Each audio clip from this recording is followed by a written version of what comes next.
Hello everyone, I am Kirina25, and today I'm going to review for you Silent Hill 3, a game published by Konami Corporation in 2003 for the PlayStation 2 and the personal computer. Silent Hill 3 is a survival horror game, the third entry in Konami's flagship Silent Hill series. In general, it's one of the best survival horror games that's been made. It's very well put together, it's masterfully atmospheric, and just in general, you can have a lot of fun with this game, while at the same time being absolutely terrified. This is not a game anyone ever wants to play in a room alone at night.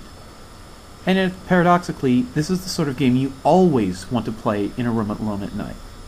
There is no better way to play Silent Hill than in total darkness, lit only by the television. Its atmosphere is just that good that you will pee your pants the entire time, but at the same time you will be having the time of your life. Just as a general aside, Silent Hill 3 is not quite as good as its predecessor, Silent Hill 2. There are some flaws with the game, there are some things it doesn't do quite as well as 2, such as with the story. However, it's still a very close second, and in general, Silent Hill 3 is a wonderful game. Silent Hill 3's plot revolves around the exploits of the series' first ever female protagonist, Heather. This teenager is preparing to head home after a typical day at the mall, when she meets a man called Douglas. Douglas identifies himself as a detective and asks her some questions. Heather gives him the slip and ends up in the employees-only section of the mall. After emerging, she finds herself in a nightmarish version of the same mall she just left, populated by terrifying monsters. From this point on, Heather must survive any way she can, either by fighting the monsters with whatever weapons she can find, or by running for her life from them. She must also solve cryptic puzzles and interact with the game's other characters, such as Douglas and the mysterious woman Claudia who she meets in the mall, in order to solve the mystery of the world she's been dragged into and escape to the real world. Even after escaping from the mall, the nightmare returns again and again as long as Heather tries to journey towards the truth. From the mall she proceeds to the subway beneath, and then to a mysterious apartment complex near her house. After she returns home, major events take place, and she eventually decides to travel to Silent Hill in order to face her destiny. At Silent Hill, she must travel through the hospital, a mysterious amusement park, and the church where Claudia waits, as well as the truth behind everything. Now, I don't intend to spoil the plot any further than just this general overview I've given. However, Silent Hill 3 has a solid story. It's engaging, it's interesting, and it's got plenty of twists to keep you guessing until the end. It's very well done. In addition, Silent Hill 3 boasts a strong cast of characters, despite the fact that cast only consists of 4 people. The first of these is Heather, the protagonist. At the beginning of the game, she's your typical attitude-ridden teenager, cliched, and just someone who's trying to fight her way through the nightmare that is Silent Hill.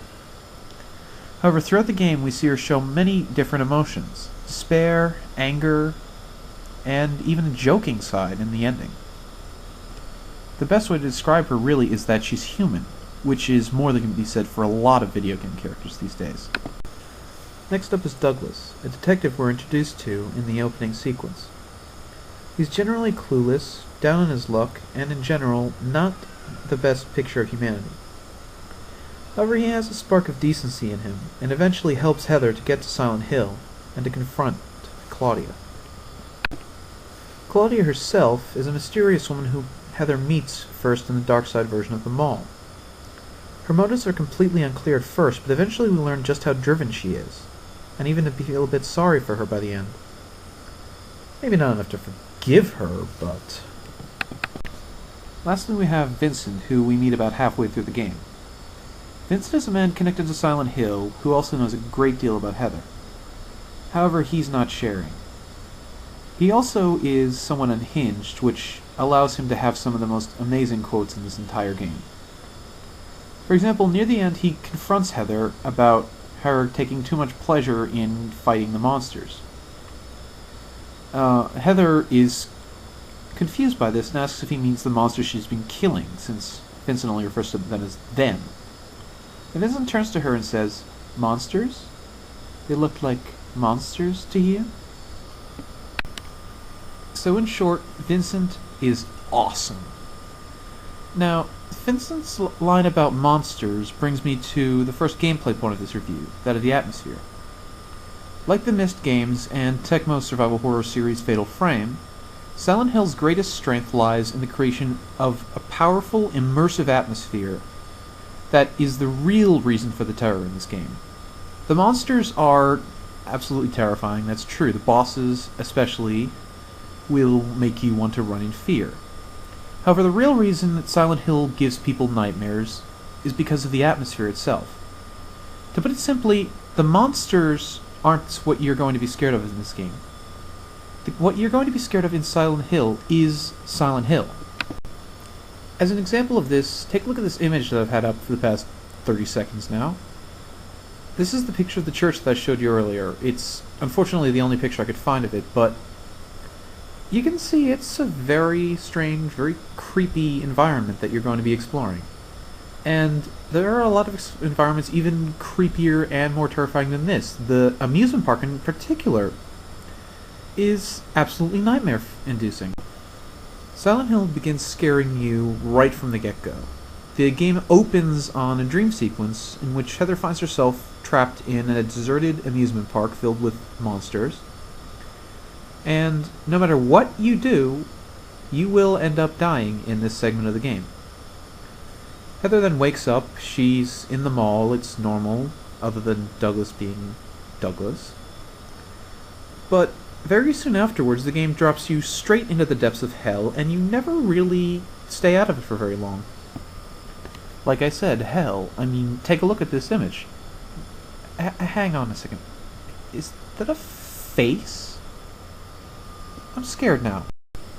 Silent Hill is also never afraid to get gory, as this image makes pretty clear. In fact, there is one point in the game where in your inventory you will have an item simply called Plastic Bag with Blood. Yeah.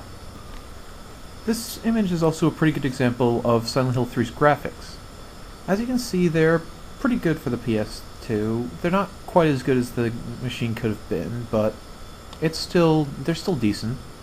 They're still very effective in creating the atmosphere. In addition to the spooky environments, the monsters of Silent Hill 3 are also well designed.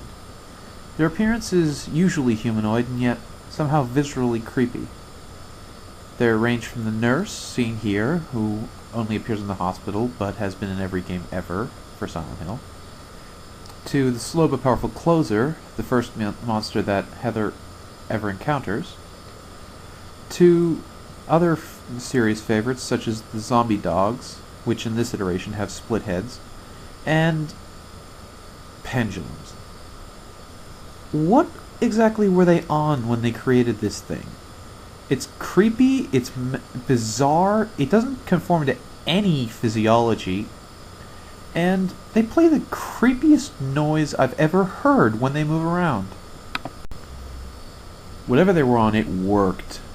The pendulums are absolutely terrifying, especially when you consider that, as with all Silent Hill games, there's so much symbolism packed into the monsters that you literally need a fan site or an official guidebook just to contain all of it. Also, we have this guy. Meet Robbie, the mascot of Lakeside Amusement Park. He's not actually a monster, but he's very creepy. So creepy in fact that he made cameos in Silent Hill 4 and 5 because the fans remembered him that much. Lastly, this is Voltiel. He's an unkillable monster who hangs around. You can never actually reach him or interact with him. Here's a better picture. Yeah, if you get a game over in certain areas, that happens. Voltiel comes and drags you away somewhere, and then you get your game over screen.